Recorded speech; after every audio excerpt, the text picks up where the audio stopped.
How do you follow up a character-driven roguelite that's nearly peerless at everything it does like Hades?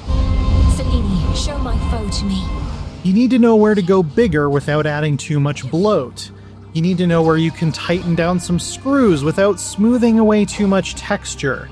You need to know what the essential sacred elements were that made it special, while also finding places where it makes sense to experiment and remix. May all the travel shrines of swift Lord Hermes re-emerge. Hades 2 somehow does all of these things, with the care and flourish that has become Supergiant Games' signature at this point. There's scarcely a note out of place. Well, daughter of Hades.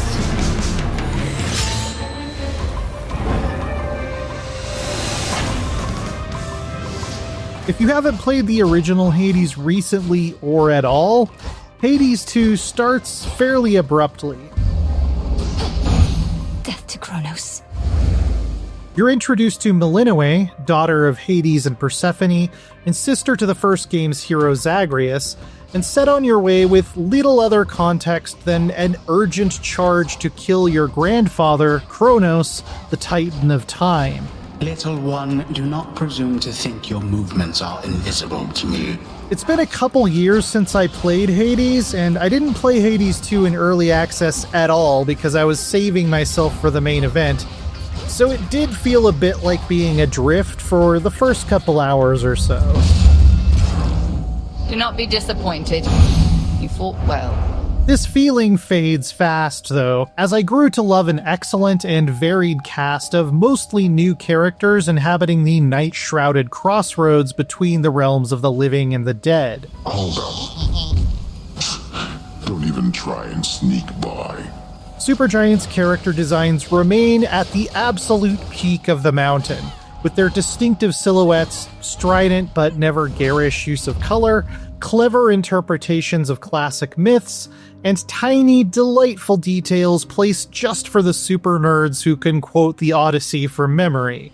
We shall find all of it, melt it down, and return the gold whence it came. They're still represented by static images, but this time the artists have built in extra subtle touches of animation that bring the characters to life that much more, like the glint of green light on Mel's lower lip. Catch your mind drifting back to your concerns? Nemesis is probably my favorite of the newcomers, with the buff avatar of Vengeance presenting an aloof rival who was so very satisfying to eventually turn into a friend and more through a long and complicated arc. Got my own birthright, thanks. And yeah, been making progress. Hecate plays the mentor and reluctant caregiver to Mel, always self-conscious of being compared to the heroine's mother while secretly wishing she could call her a daughter. There are so many layers here. Not even the archetypical Olympians are one-dimensional, and the voice acting is top-notch for everyone. Can't guarantee a weapon worthy of the gods is going to be enough for you to see this through, but I can guarantee you're getting the very best. Moonlight guide us and all. Oh, come on.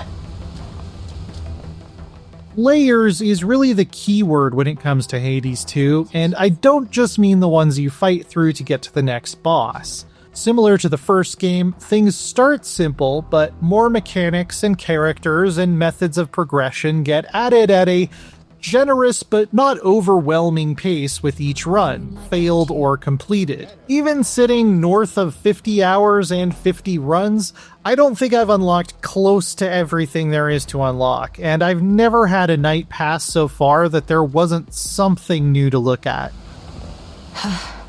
It's not just new dialogue snippets either, although there are an almost absurd number of those for so many different character combinations and contexts, where they react to specific things you've done in your most recent run or which other god's boons you're carrying. Meaningful, permanent upgrades from Hecate's Cauldron, Kataski Onaski.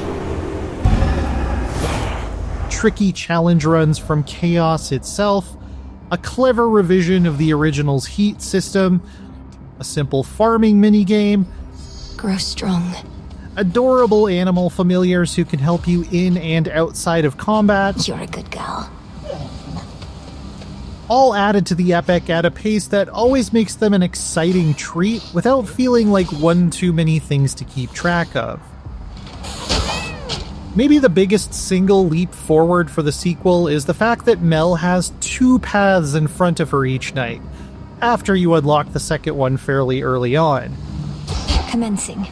Down toward Tartarus to pursue the ultimate villain, Kronos, or up to break the siege his allies have placed on Mount Olympus. Each consists of 4 regions with their own bosses,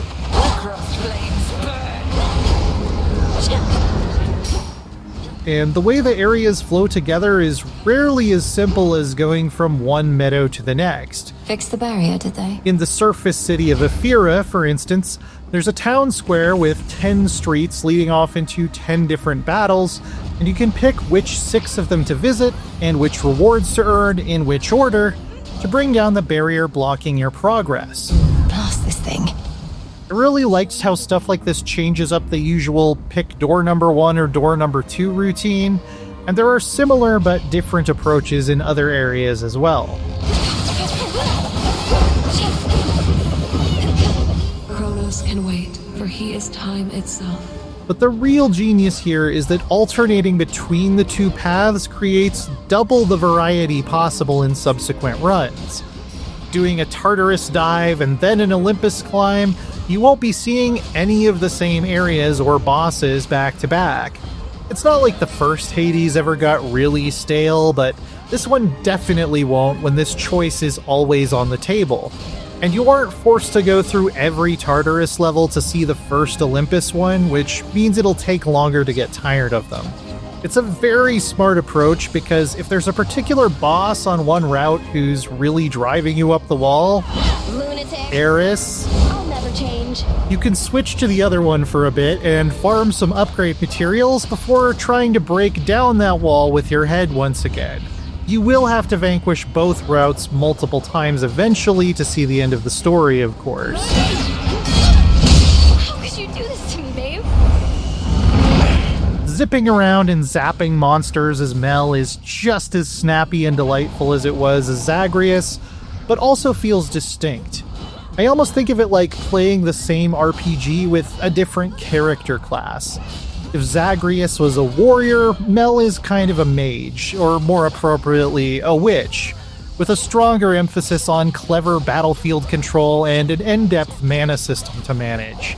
Her varied arsenal can change this up a lot, from a pair of twirling torches that turn you into a ballerina of death, So much left to say. to an enormous off axe that rewards careful timing with terrifying damage. There goes my body parts. Each of these comes with multiple unlockable variations with unique abilities and cool designs, turning the axe into a scythe, for instance, and your choice of weapon is a defining moment at the beginning of every run. No matter which you take, you always have access to a weapon-agnostic cast ability as well, which binds foes in a magic circle that can slow them down and damage them. Many of the challenging new enemies are built with this in mind, requiring you to really think about where and when to place your trap if you want to master Mel's fighting style. It's very thematic and made me think about her battles quite differently than I would with Zagreus, which is awesome. When it comes to the randomized boons various gods will offer, it's like Supergiant's designers took every piece of feedback I could have given them about those in the original and used that to mirror polish these new and returning ones. The seas themselves are simpler to control. At this point, there is no Olympian whose sigil I will just re-roll immediately. They all have some really cool and powerful stuff that slots nicely into my preferred playstyle. Some are still more desirable than others, naturally. Don't anybody rush you, except me. Hermes is still my boy, though darting around at warp speed isn't quite as overpowered as it was in Zag's day. But even a few like Poseidon, who I used to kind of sigh when he showed up, have kept their thematic identity while also offering perks I actually want to take, such as speeding up the collection of valuable resources for unlocking more upgrades. There's an interesting new consideration of elemental affinities, where boons will all grant one of a handful of elemental essences, and other boons will activate based on how many of that specific essence you have, another layer to consider when planning out a build. Selene is a major standout among the gods and titans in that her moon blessings give you an ultimate ability called a hex that can range from slowing down time to blasting foes with lunar energy. Each time you pick her symbol, you get to put points into a powerful and semi-randomized talent tree for that specific hex in order to make its effects last longer, hit harder, recharge faster, and some other really creative modifiers. There are so many new ways to fish for synergies and discover gloriously overpowered builds, but I rarely have a run that makes me feel weak or bored.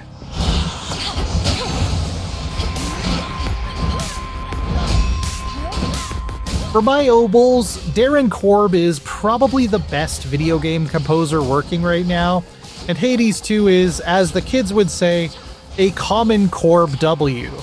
I would even call it a step up from the first Hades musically, as his blend of ghostly melodic motifs, lo-fi hip-hop vibes, and soaring nods to the heroic and mythical brew up a soundscape that is so distinctly his own. Longtime collaborating vocalist Ashley Barrett returns as Artemis for Moonlight Guide Us, my favorite of the new tracks, joined by Mel's voice actor, Judy Alice Lee, to create a hauntingly uplifting harmony that brings tears to my eyes.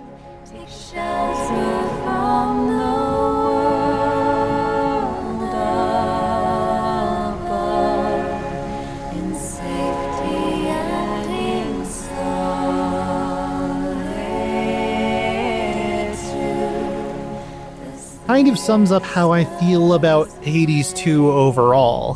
Things are a lot right now, and this is a place I like to go to hang out with my witchy friends for a while. Few places such as this where two realms meet. Of course, I also have to shout out the musical Scylla and the Sirens boss fight, featuring the absolute pop rock banger, I Am Gonna Claw Out Your Eyes, Then Drown You to Death. I find myself humming it every time it plays, even as I fight for my life against a group of sea monster divas with very little respect for my life or fashion choices. An excellent touch to this fight is that the music changes as you defeat the drummer, the guitarist, and the singer individually, which you can do in any order. Hades 2 can be laugh-out-loud funny just as well as it can be melancholic and introspective.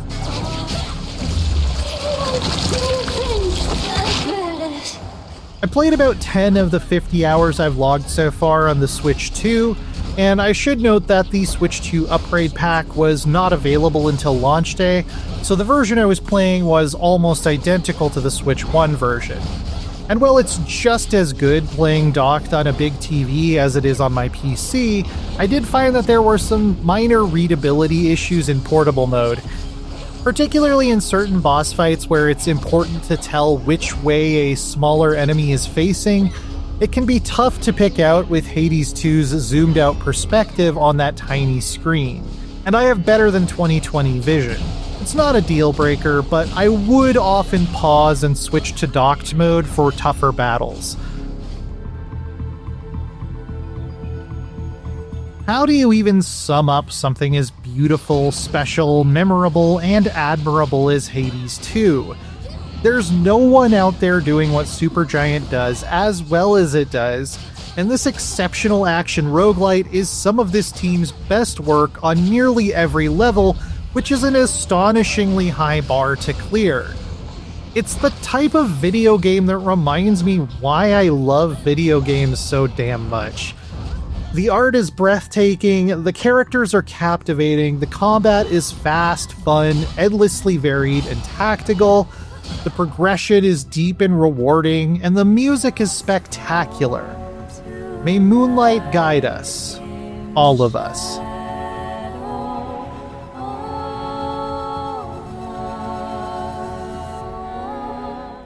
Executive Reviews editor Tom Marks here with Leana Hafer, reviewer of Hades 2 for us. Len has reviewed tons of stuff. One of our most prolific reviewers, stuff like survival games like Valheim. You've done roguelikes, also like Deep Rock Galactic Survivors or Have a Nice Death. But also, I think a lot of people know you for historical, 4X games, strategy games, that sort of thing. But this is, the roguelike action game is also one of your passions. So I wanted to talk to you about what drew you to Hades 2? Why did you want to review this game specifically? I mean, it's Supergiant. Like, that's the easy answer, is I've loved Supergiant forever. Like, I played Bastion when it came out, and I just think that, as I said in the review, I don't think anyone is really doing what they're doing as well as they do, and it's such a vibe. It's vibes and mechanics coming together in a way that I think so few studios can do, and I love the original Hades. I played the heck out of that, so yeah, I was very excited to get to review this one. What's the most important, and this isn't just Hades 1, but Hades 1 and 2, what's the most important part of these games to you? Like, what do you kind of value more than anything else? Is it the action combat? Is it the relationship building between that? Is it the consistent progression, the story? What do you think needs to happen most right for you?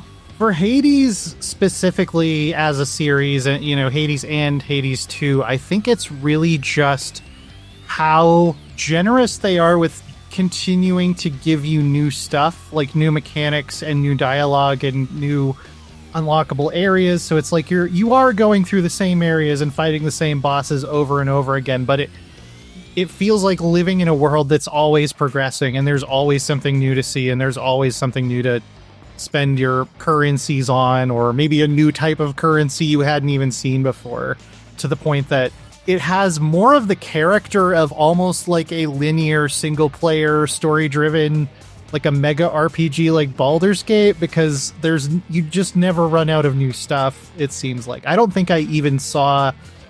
I still don't think to this day I've seen all of the dialogue scenes in Hades 1, and I have a ridiculous number of hours in that game, so... I would be willing to bet very few people have. It seems like they hid some of those very well. Yeah, exactly.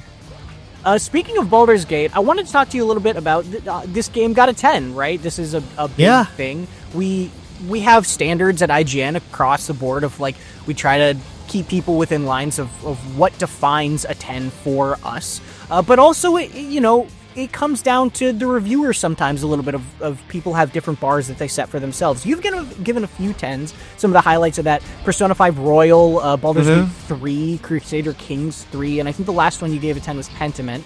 So this is you're no stranger to this, but I want to know, those are all incredible games, right? Right. What needs to happen to clear that bar, to go from a 9 to a 10 for you personally? Yeah, I mean, I think with Hades 2, it's not going to be like a really brave thing for me to have given it the highest possible score. That's my suspicion. Sure.